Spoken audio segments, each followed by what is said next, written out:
VC, family, friends worldwide, how was everyone? A little road weary. Got home about a half hour ago from Chicago. Really a wonderful trip. Really a wonderful trip. A lot of good things happened. A lot of good things. And probably we'll be talking about it in the next couple of videos because it was a fun-filled and event-filled trip. I mean, our intent was to go to see Gateway, Jack DeJohnette, John Abercrombie, and Dave Holland, which was fan-frickin-tastic, okay? But thankfully, my friend Gary was amenable to everything else that I wanted to do, because the only other thing he wanted to do was to do some record shopping for his record store. And so as a result, we got to see the concert, we did some record shopping, we hooked up with Kleeman, another musician that both he and I have toured with from Denmark, and I got to meet Chris Astral Traveler, which was just an amazing meeting. It's like meeting an old friend. Right quick, I'm playing one of the records that I bought. Now, first off, let me turn this down. I got a lot I want to say because Gary and I, we've been knowing each other for almost 30 years, and we're still getting to know each other well. And we really got to know each other better this weekend. And some things about where I say I'm maybe kind of Asperger's or something. He had a girlfriend with Asperger's, and it's not so much that I have it, but we were able to determine a couple things, which is I don't give a fuck about irony, and he's very ironic, and everything's a joke to him, and it just gets insufferable after a while. And he says, I just can't be serious all the time. And see, the thing is, from inside, that's not what I feel. I'm just here. I'm in reality. I don't see myself as being serious all the time. That's a perception from the outside. Okay, so just a whole lot of things happened, which we had an opportunity to talk about a lot of things on a deep level, and it's so good to not only accept myself, but to accept my friends for exactly who and what they are, and in kind to be accepted for what I am. So right now, I'm going to show one of the things that I bought. And I'm just playing it for the first time. I spent a little money. Okay, this is what I was trying to get at. Okay, so before I left town, I let people know that I had, a little bit of problem. I didn't know what it was yet. I knew it hurt. Doing much better now. I am going to a clinic tomorrow. I'm not going to ignore this. I got to, heal it. But anyway, I kept saying I don't have any money, and what I mean by that is I have a limited income that I'm living on, trying to stretch it. The money that I make off the records, the income that I have, which is mainly off of my records and shows, is a smidgen compared to what I'm paying out to live. Okay, so that's what I meant about being broke. One good doctor bill could take every cent that I have in the bank, honestly, and so that's what I meant. So I bought records, okay? I didn't spend very much, but I bought some records. I'm going to show you a few, okay? And I guess what I'm kind of saying is that I get comments from people sometimes like somehow they think I'm being disingenuous or not honest or something, and that pisses me the fuck off because you people don't know me, And if you just take the time to watch some of my 1,000+ videos, you see consistently what a nerd I am, So I just don't appreciate that shit at all. All you people that love me, excuse me, you know me, I gotta get this stuff off my chest before we can get to the good stuff, okay? So, I spent a little bit of money and I bought some records. I'm gonna go and get myself fixed, I hope they don't take everything I have left, okay? But anyway, I was able to buy a couple of Japanese records. That shit is expensive, But I found this reissue by Yonen Bayashi, Ishoku Sokuhatsu. Now, this has been on my want list for a long time. I have it digitally forever. Let me turn it up a little bit because this is sweet.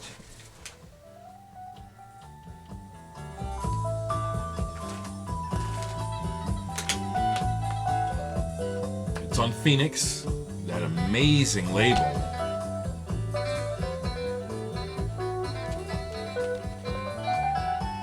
So I'm playing this. Bought it at Reckless. There's so much to talk about. I want to insert here before the video is over. I did take just a couple of little clips of going into Dusty Grooves and while we were there, and a couple other clips of the trip that I want to share with you. One is just hanging out with Gary, getting ready to jam with Gary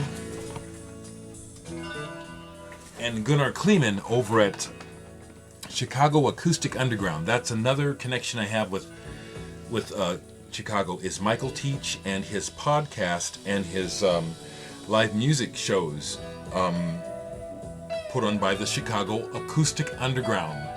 Look it up. Primarily what he does is a lot of American folk and bluegrass music. But when Kleeman booked a podcast with him a couple years ago and we showed up to play, he fell in love with Kleeman's music. Kleeman's not folk, but it's real heartfelt and simple music. And so consequently, made a real good connection there. Michael is someone I really care about deeply. So, like I said, I'm going to insert maybe here some clips, okay? Chi-Town, getting ready to do a little bit of Dusty Groove. I want to see what they got. So I'm at Dusty Groove. I've shot my wad, but Gary is just picking this place apart.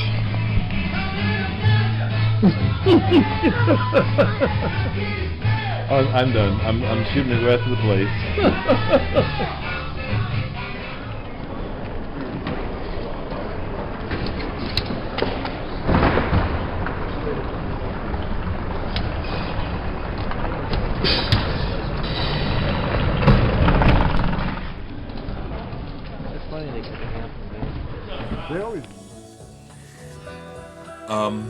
In those clips you saw Dusty Grooves, and then there's a couple clips of after the Gateway concert, because it was at the Symphony Center where they don't allow any taping or cameras or anything. So I couldn't take my camera out until the show was over, and it was over, and I waited and watched to see if the band would come out to, for anything. And they didn't do a meet and greet. They just came out to tear their shit down. So I went back in, and there's just a little bit of footage of that.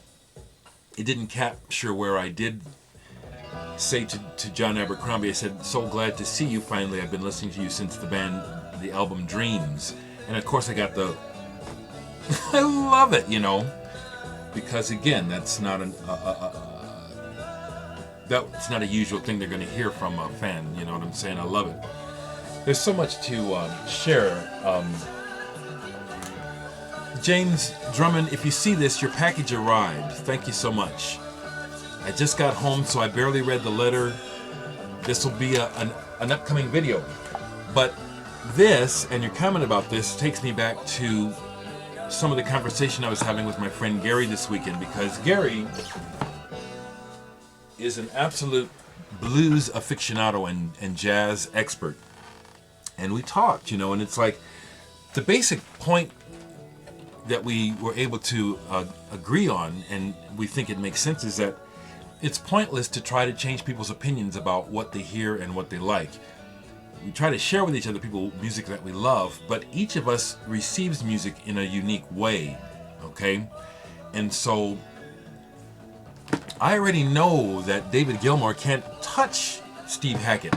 Steve Hackett may not play material that shows the depth of soul and skill that man has.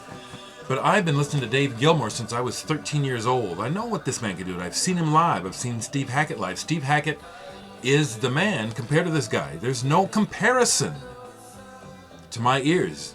Dave Gilmour is soulful, but so is Steve Hackett. But that's not what Steve is doing. See that, and that's not what I care about. What Steve is doing is, with the guitar, is light years away from what David Gilmour is doing on the guitar to me. Now, Jim, please, this is not to be taken personally, which is the beautiful thing that Gary and I were able to understand, that we weren't arguing and there was nothing to argue about. We love what we love and we hear what we hear, okay? And David Gilmour is a soulful player. But to my experience and to my ears and to my playing, because I can play both of the guitarist's stuff. I can play them both. Stephen Hackett is the man for me. Thank you very much for this. Thank you. I'm chuffed as hell to have this and to get to see it. David Bowie is on here, Phil Manzanera, all that stuff. Thank you. And then to get to the BBC and the jazz you sent to me on ECM, I very appreciate it, Jim. I think it's important for us to be able to speak honestly our opinion, and people understand that it's not a slight or an insult to each other, that we don't see things or hear things the same way. Even if I continue to rant and rave about my opinion, it's not that I'm trying to tell you that you're wrong for listening to what you listen to, or that it's not as good. It's just the difference. So, but we had a lot of good conversation about that. Oh, and that also reminds me of this. I want to add this, just to bring more levity to this conversation. So in meeting Chris, Astro Traveler, wonderful. I could probably do a couple of videos about the short visit and how much happened in that short time, which was just fantastic. Just fantastic. But one of the things that he got to share with us was, as we were leaving, he wanted to see what we had bought, because we come to his place after shopping. And Gary had found a Gentle Giant album, Power and the Glory, an import, which neither of us had seen before. We usually just see it on Capitol. And it was cool because Chris let loose like I do on the blues. Man, I just can't stand that motherfucking ELP and Gentle Giant and Camel and that shit, you know? And it was fantastic. We had a laugh. I love those bands. So does Gary. Should we be insulted? Why? You know what I'm saying? We're mature people. It's like that's his opinion. I understand the man listens to music, black music. That's his focus. You know? ELP, Gentle Giant, Camel, you can't get much wider, okay? It was great that, because Chris, I could see that he was relishing it, to just unleash those guys fucking suck, you know, or whatever he said. It was great. I don't know what's up with you guys with this ELP, Gentle Giant, Camel crap. You know, just like that. It was fantastic. You know what I'm saying? So, I guess my point of view is that folks, let's be grounded, you know, and I should be able to bash Kiss without people having a baby about it. You know what I'm saying? Unless you're a fucking child, okay? You know, because my opinion hasn't changed of Kiss. Shit music, okay? In the car on the way back, we were talking about music and playing. I finally played some music. I mostly let Gary play music. And then we started talking about prog a little bit, and then he brought up Dream Theater. And I don't rate Dream Theater at all. They're good musicians. That singer's just gets on my nerves. If he would shut up, that would be the one thing. But what I had to say to Gary is this. Gary, if you're going to talk to me about prog, and the first band you bring up is Dream Theater, you need to listen to some music. Because that's my opinion. It's my strong opinion. Dream Theater are good musicians. I don't want to hear Dream Theater the way they do that shit. It's just my opinion. And see, Chris was able to do the same about music that I love. And it's fine, my goodness, unless I'm some sort of, I don't, you know what I'm saying? It's like adults should be able to talk to each other honestly without people having a fit. Let me stop. I haven't even showed you the music I bought. I don't want this to be too long. I'll do another video. I'll do several videos. I showed you one, Ishoku Sokuhatsu by Yonen Bayashi. And this is actually a little more what I'm interested in buying than the crazy fuzzed out rock. Actually, okay, I'll be back.